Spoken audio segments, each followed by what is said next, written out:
part of you, I feel for some of you, andyan yung pagiging sensitive, emotional, or may ilang pressure sa buhay. Pero take it easy, isa-isahin yung mga gusto nyong marating, ma-achieve. Yes po, meron kayong gabay. Ito na naman yung gabay natin, the Hermit, the Emperor, someone mature, mentor na matatawag, or kayo na mismo ito, lalo pa kung sinubok na kayo ng ilang pagkakataon sa inyong buhay. Ang dami. Para bang meron kayong gusto pa talagang madiscover. Hawak niyo ang globe dito, guys. You can travel the world. Yan talaga yon.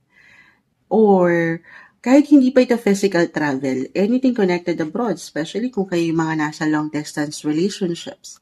Or, kung itong company nyo ay connected international, abroad, may something ganap dyan. I see healing, new beginnings, new offer, may liwanag, higit kayo mapupuna, makikita.